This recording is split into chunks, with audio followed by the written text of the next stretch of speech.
తులజారాం గారు జాయిన్ అవుతున్నారు. తులజారాం గారు విద్యుత్ ఎంప్లాయీస్ నుంచి. ఎస్ తులజారాం గారు, సో చీఫ్ సెక్రటరీ గారు చేసిన కామెంట్స్ ఎస్పెషల్లీ మీ డిపార్ట్మెంట్ గురించే, సో ఏమంటారు? ఎస్ అంటే ప్రధానంగా ఏంటంటే సార్, ఎలక్ట్రిసిటీ అనేది మీకు తెలుసు, తెలంగాణ రాష్ట్రం ఏర్పడినప్పుడు కూడా రాష్ట్ర వ్యాప్తంగా ఎలక్ట్రిసిటీ అనేది ఒక కీలకమైన సబ్జెక్టు. అప్పటికి ఉమ్మడి ఆంధ్రప్రదేశ్ చివరి ముఖ్యమంత్రి కూడా ఒక విద్యుత్ రంగము చాలా సంక్షోభం ఎదుర్కొంటది. తెలంగాణ రాష్ట్రం ప్రత్యేక రాష్ట్రం ఏర్పడినట్టయితే తెలంగాణ రాష్ట్రం లోపల చీకట్లు అలుముకుంటాయి, వీళ్లకు కరెంట్ ఉండదు, కరెంటు తీగల మీద బట్టలు ఆరేసుకోవాల్సిన వచ్చే పరిస్థితి ఏర్పడుతుందని చెప్పిన రోజులు.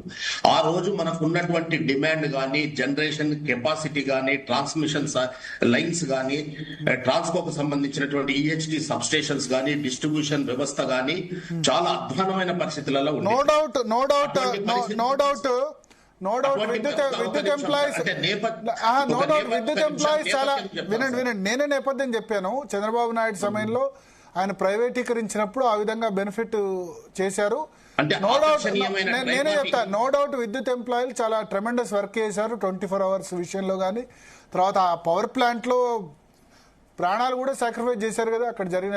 ఇక్కడ శ్రీశైలం లెఫ్ట్ బ్యాంక్ 9 మంది ఇంజనీర్లు చనిపోయినారు సార్. ఈ రోజు కూడా దేశవ్యాప్తంగా, లేకపోతే మీరు ఏ డిపార్ట్మెంట్ అయినా తీసుకోండి, అన్ని డిపార్ట్మెంట్ లోపల కూడా కంపేర్ చేసినప్పుడు అతి ఎక్కువ అసహజ మరణాలు జరిగేది విద్యుత్ సంస్థ లోపలనే. నిరంతరం మృత్యుతోని పోరాడుతుండాలి. కరెంట్ అనేది కంటికి కనిపించిన ఒక సంక్లిష్టమైన వస్తువు. మా వాళ్ళు పోలెక్కి పనిచేస్తారు, అట్లా కరెంట్ ఉందా లేదా తెలియదు. మీరు నమ్ముతారు, ఈ సంవత్సరం ఈ మొదటి 6 నెలల కాలంలోనే 33 ఎలక్ట్రికల్ యాక్సిడెంట్స్ అయినాయి. 8 మంది తమ ప్రాణాలు కోల్పోయింది. 15 మంది పోలెక్కి పనిచేసే లైన్ మెన్స్ కు అంత శాలరీ లేదంటారు, తక్కువ ఉందంటారు లైన్ మెన్స్. లేదు సార్, అంటే ఇక్కడ జరిగింది ఏంటంటే సార్, ఆర్టిజన్స్ లైన్ మెన్స్ వాళ్ళకి చాలా తక్కువ ఉంది కదా. లేదు సార్, ఆర్టిజాన్స్ ఉన్నారు మా దగ్గర. తెలంగాణ రాష్ట్రం ఏర్పడిన తర్వాత ఆర్టిజాన్స్ అవుట్ సోర్సింగ్ లో పనిచేసే వాళ్ళు. ఆర్టిజాన్స్ అవుట్ సోర్సింగ్ లో పనిచేస్తున్నటువంటి సుమారు 19,400 మంది ఆర్టిజాన్స్ ను పర్మనెంట్ చేయడం జరిగింది అనమాట. వాళ్లకు కంపేరిటివ్లీ ఓఎండ్ఎం స్టాఫ్ కానీ ఇంజనీర్స్ తోని కంపేర్ చేసినప్పుడు వాళ్ళకు కొద్దిగా శాలరీస్ తక్కువ ఉంటాయి. మిగతా వారితో కంపేర్ చేసినప్పుడు రావాల్సినటువంటి బెనిఫిట్స్ రావడం లేదు. అవి మాకు కల్పించాలనేది వాళ్ళ ప్రధానమైన డిమాండ్. అది ఒక రకంగా న్యాయమైన డిమాండ్ కూడా. మా దగ్గర ఇంకొకటి ఏంటంటే సార్, 20,000 మంది పెన్షనర్స్ ఉన్నారు, 20,000 పెన్షనర్స్ ఉన్నారు, 20,000 ఆర్టిజాన్స్ ఉన్నారు. ఇంజనీరింగ్, అకౌంట్స్, పిఎన్జి అన్ని రకాల ఎంప్లాయీస్ కలిపి 31,600 మంది ఉన్నారు. టోటల్ గా 71,000 ఎంప్లాయీస్ ఉన్నారు సార్. తెలంగాణ రాష్ట్రం ఏర్పడక ముందు ఈ ఆర్టిజాన్స్ ను అబ్జర్వ్ చేసిన 20,000 కాబట్టి మొదలు మనకు ఉన్నటువంటి 1,500 crores ఏదైతే శాలరీ కాంపోనెంట్ ఉండేనో అది 6,000 కోట్లకు చేరుకోవడం జరిగింది. తెలంగాణ రాష్ట్రం ఏర్పడిన తర్వాత మనం విద్యుత్ రంగం లోపల సాధించినటువంటి ప్రగతి అనుకోండి, దేశం లోపల విద్యుత్ రంగం లోపల నంబర్ 1 గా అవతరించడము, తలసరి విద్యుత్ వినియోగం కావచ్చు, డిమాండ్ విషయంలో కావచ్చు, ఇన్ఫ్రాస్ట్రక్చర్ ప్రొవైడ్ చేసుకునే విషయంలో, వీటన్నిటి లోపల కూడా కష్టపడి పనిచేసి తెలంగాణకు ఒక మంచి పేరు తీసుకొని తెలంగాణ జీడిపి అభివృద్ధి లోపల, పారిశ్రామిక రంగం అభివృద్ధి లోపల, వ్యవసాయ రంగం అభివృద్ధి లోపల కీలకమైన పాత్ర పోషిస్తున్నారు. బాగా కష్టపడి పనిచేస్తున్నారు అని చెప్పి అప్పుడు బిగినింగ్ లో 2014 లో అప్పటి కాంగ్రెస్ ప్రభుత్వం గాని, దాని తర్వాత 2018 లో 2023 అప్పటి ప్రభుత్వాలు పిఆర్సీలను ఇవ్వడం జరిగింది. జనరల్ గా స్టేట్ గవర్నమెంట్స్ కేమో 5 years ఒకసారి పిఆర్సీ ఇస్తారు సార్, మాకేమో 4 years పిఆర్సీ ఇస్తారు సార్. అయితే పిఆర్సీలు ఇవ్వడం జరిగింది. పిఆర్సీలు కూడా గత ప్రభుత్వము, ప్రస్తుత ప్రభుత్వాధినేతలు కూడా ఎన్నో సందర్భాలలో విద్యుత్ రంగంలో వాళ్ళు బాగా కష్టపడి పనిచేస్తున్నారు. అందరూ వర్షాలు పడి గాలి దుమారం పెడితే ఇళ్లలో ఉంటారు. మా వాళ్ళు మీకు తెలుసు 24 గంటలు లైన్లలో పనిచేయాల్సి వస్తుంది. స్తంభాలకి కరెంట్ లేకున్నా కూడా చీకట్లలో వర్షంలో తడుచుకుంటా, చెరువులలో ఈదుకుంటా పోయి కరెంట్ రిస్టోరేషన్ చేయడము, ట్రాన్స్ఫార్మర్స్ రిపేర్ చేయడము, ట్రాన్స్ఫార్మర్స్ ని రీప్లేస్ చేయడము, తెగిపోయిన లైన్లను సరిచేసే క్రమం లోపల వందలాది మంది ప్రాణాలు కోల్పోవడం, ఇవన్నీ కూడా రెగ్యులర్ గా జరుగుతున్నాయి. మిగతా డిపార్ట్మెంట్ వాళ్ళకేమో ఆఫీస్ అవర్స్ ఉంటాయి, 10 to 5 అని, లేకపోతే 8 hours డ్యూటీ, ఆ రకంగా ఉంటది. ఎలక్ట్రిసిటీ డిపార్ట్మెంట్ లో round the clock 24 hours work చేయాల్సి ఉంటది అనమాట. కొన్ని యాన్సిలరీస్ డిపార్ట్మెంట్స్ ఉంటాయి, ఇప్పుడు అకౌంట్స్ వింగ్, లేకపోతే ఆఫీస్ పోస్టులలో పనిచేసే కొంతమంది మినహాయిస్తే ఎలక్ట్రికల్ ఇంజనీర్స్ కావచ్చు, లేకపోతే ఫీల్డ్ లో పనిచేసే వాళ్ళు, మళ్ళీ ఓఎండ్ఎం స్టాఫ్, ఆర్టిజాన్స్, వీళ్ళందరూ అందరూ కూడా 24 గంటలు పండుగల రోజు కూడా షిఫ్ట్లు వేసుకొని మేము డ్యూటీ చేయాల్సి వస్తుంది. దసరా పండుగ కావచ్చు, రంజాన్ కావచ్చు, క్రిస్మస్ కావచ్చు, ప్రతి పండుగలు కూడా ఉండాలి. మేము కరెంటు పోతే అందరికంటే ఎక్కువ తిట్లు తినేది కూడా కరెంట్ డిపార్ట్మెంట్ వాళ్ళే. ఒక్కసారి ఈ రోజు నెట్వర్క్ మొబైల్ ఫోన్స్ వచ్చిన తర్వాత, ఈ నెట్వర్క్ బాగా ఇంప్రూవ్ అయిన తర్వాత 5 నిమిషాలు కరెంటు పోతే కూడా భరించలేని పరిస్థితికి వెళ్ళిపోయినాం సార్ మనము. అంటే కరెంటు పోతే ఉండలేని అట్మాస్ఫియరిక్ కండిషన్స్ కూడా తయారైపోయినాయి మన రాష్ట్రం లోపల కావచ్చు, అంతటా కూడా. అందుచేత ఏమైందంటే మేము చేస్తున్నటువంటి కష్టాన్ని గుర్తించి మాకు ఈ రకంగా శాలరీస్ ఇవ్వడం వల్ల మిగతా వాళ్ళు కంపేర్ చేసుకున్నప్పుడు వీళ్ళకి శాలరీస్ ఎక్కువ ఉన్నాయి అని అనిపించడం జరుగుతుంది. కానీ ఆ ఎక్స్పీరియన్స్ ఒక 30-40 ఇయర్స్ సర్వీస్ పుటప్ చేసిన తర్వాత ఎండ్ ఆఫ్ ద సర్వీస్ లోపల ఉన్నటువంటి శాలరీ న్యాచురల్ గా చాలా హై శాలరీ ఉంటుంది. బిగినింగ్ లోపల మా దగ్గర కూడా అసిస్టెంట్ ఇంజనీర్ క్యాడర్ లో రిక్రూట్ అవుతున్న వాళ్ళకు ఇప్పుడు స్వీపర్స్ రిక్రూట్ చేసుకుంటారా? స్వీపర్స్ కానీ లేకపోతే ఆఫీస్ అసిస్టెంట్ లు కానీ? లేదు సార్, స్వీపర్స్ రిక్రూట్మెంట్ అనేది లేదు. ఇంతకుముందు గతంలో కూడా అవుట్ సోర్సింగ్ లో ఉండేది. ఈ స్వీపర్స్ వాళ్ళు వీళ్ళందరూ కూడా ఏంటంటే సార్, ఈ యాక్సిడెంట్స్ లోపల చనిపోయినప్పుడు కంపాషనేట్ గ్రౌండ్స్ లో, అంటే ఇది మానవీయ కోణం లోపల మనం రిక్రూట్మెంట్ చేస్తాం కదా సార్, మన డిపెండెంట్స్ కు, వైఫ్స్ కు వాళ్ళకి రిక్రూట్మెంట్ చేస్తాం కదా. వాళ్ళని రిక్రూట్ చేయడం లోపల వాళ్ళని సబార్డినేట్ సర్వీసెస్ కింద తీసుకుంటారు సార్. అట్లా స్వీపర్స్ నాకు తెలిసి మా విద్యుత్ సంస్థ లోపల ఒక 1% కూడా ఉండరు సార్, లెస్ దెన్ 1% ఉంటారు సార్. స్వీపర్స్ అన్న వ్యవస్థ ఎక్కడ కూడా లేదు. హౌస్ కీపింగ్ అటువంటి జనరల్ గా కంపాషనేట్ లో మినిమం ఇచ్చే జూనియర్ అసిస్టెంట్ ఇస్తారు కదా. జూనియర్ అసిస్టెంట్ కంటే junior assistant sir, clerical side junior assistant, diploma holders కేమో సబ్ ఇంజనీర్ రిక్రూట్మెంట్ చేస్తారు. గ్రాడ్యుయేట్ ఇంజనీర్స్ ఉంటేనేమో అసిస్టెంట్ ఇంజనీర్ క్యాడర్ లో రిక్రూట్ చేస్తాం సార్. Okay okay. సో ఇప్పుడు ఈ చెప్పింది 1% మెంబర్స్ కే ఉంది, కానీ చీఫ్ ఇంజనీర్ 7 lakhs ఉందని చెప్పారు సిఎస్. గవర్నరు, చీఫ్ సెక్రటరీ వాళ్ళందరికంటే కూడా ఎక్కువ ఉందని చెప్పారు. మేబీ సార్, అంటే చీఫ్ ఇంజనీర్ అంటే వాళ్ళు కూడా almost all retirement, about to retirement stage లోనే ఉంటారు సార్ వాళ్ళు కూడా, చీఫ్ ఇంజనీర్స్ కూడా. అంత శాలరీ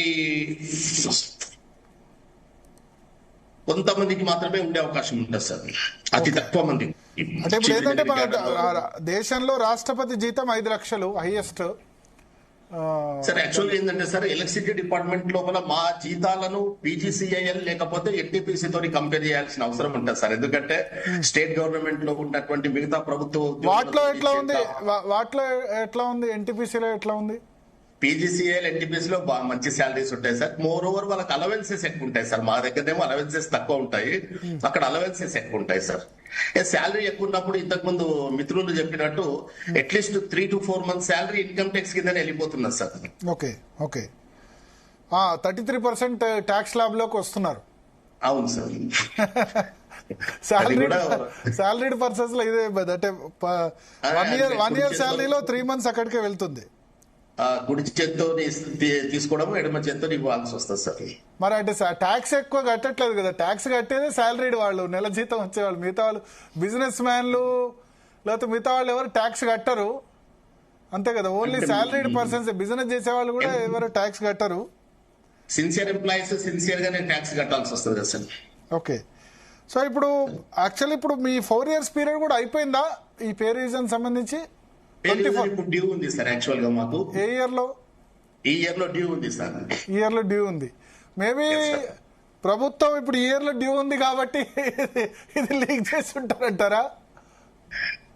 అంటే ఇప్పుడు మాకే కాకుండా పీజీసీఐల వాళ్ళకు, ఎన్టీపీసీ వాళ్ళకు కూడా పేఆర్సీ డ్యూ ఉంది సార్. వాళ్ళకి ఇప్పుడు పీఆర్సీ ఇస్తే వాళ్ళు మాకంటే ముందుకు వెళ్ళిపోతారు సార్. ఇంకా వాళ్లకు 4 years కోసారైనా 10 years వాళ్ళది? వాళ్ళకు సెంట్రల్ గవర్నమెంట్ కాబట్టి, సెంట్రల్ గవర్నమెంట్ ఎంప్లాయీస్ 10 years లాగా అట్లా ఏమి ఉండదా? 5 years ఏనా? లేదు సార్, అంటే కార్పొరేషన్స్ కదా సార్. కార్పొరేషన్. ఓకే. సో ఈసారి ఇస్తే పే రీజన్ అయితే మిమ్మల్ని దాటిపోతారు వాళ్ళు. కానీ 81,000 కోట్ల అప్పులున్నాయి మన రాష్ట్రంలో విద్యుత్ సంస్థలకు అని చెప్తున్నారు. అందుకని 3rd డిస్కమ్ కూడా క్రియేట్ చేస్తున్నారు ఇప్పుడు. అంటే సార్ యాక్చువల్గా ఏంటంటే సార్, మనకు ఇప్పుడు 26-27 ప్రొజెక్షన్స్ మనం ఒకసారి అబ్జర్వ్ చేసినప్పుడు మన కన్జంప్షన్ 1 lakh million units కు దాటబోతున్నారు సార్. 1 lakh మిలియన్ అంటే మన తెలంగాణ రాష్ట్రం యొక్క కన్జంప్షన్ 1 lakh మిలియన్ యూనిట్స్ దాటబోతున్నది సార్. మన తెలంగాణ రాష్ట్రం ఏర్పడినప్పుడు మన డైలీ కన్జంప్షన్ 120 బిలియన్ యూనిట్స్ ఉండేది సార్. ఈ రోజు మనం 300 మిలియన్ యూనిట్స్ పర్ డే మనం పవర్ సప్లై యూజ్ చేస్తున్నాం సార్. రాబోయే సంవత్సరం లోపల ఈ రీసెంట్ గా సబ్మిట్ చేసినటువంటి ఏఆర్ఆర్ ఫైలింగ్స్ ద్వారా డిస్కౌంట్స్ చెప్పింది ఏంటంటే మనకు వచ్చే సంవత్సరము 26-27 ప్రొజెక్షన్స్ లో 1 మిలియన్ యూనిట్స్ పవర్ సప్లై మనం 1 మిలియన్ యూనిట్స్ మనం సేల్ చేస్తాం sir. ₹7 cost of the supply అనుకుంటే కూడా సుమారుగా మనకు 75,000 కోట్ల వరకు కూడా మన యొక్క ఇన్కమ్ ఉంటుంది సార్. రెవెన్యూ ఉంటుంది సార్. 75 crores వరకు రెవెన్యూ ఉంటుంది సార్. 75,000 crores రెవెన్యూ ఉన్నప్పుడు మనము ఇంతకుముందు మీరు చెప్పినట్టు 6,000 కోట్ల రూపాయలు మేము జీతభత్యాల కింద చెల్లించడం జరుగుతా ఉన్నా సార్. 6,000 కోట్ల రూపాయలు 75,000 కోట్ల రెవెన్యూను మనము ఒకసారి కంపేర్ చేసుకున్నప్పుడు లేబర్ 75,000 కోట్ల 8% సార్. 75,000 కోట్ల రెవెన్యూ ఉంది విద్యుత్ సంస్థలకి. అవును సార్. ఇప్పుడు ఈ మన ప్రభుత్వం ఆ 75,000 కోట్ల రెవెన్యూ అని చెప్తారు కానీ ప్రభుత్వం సబ్సిడీ ఇవ్వదు కదా.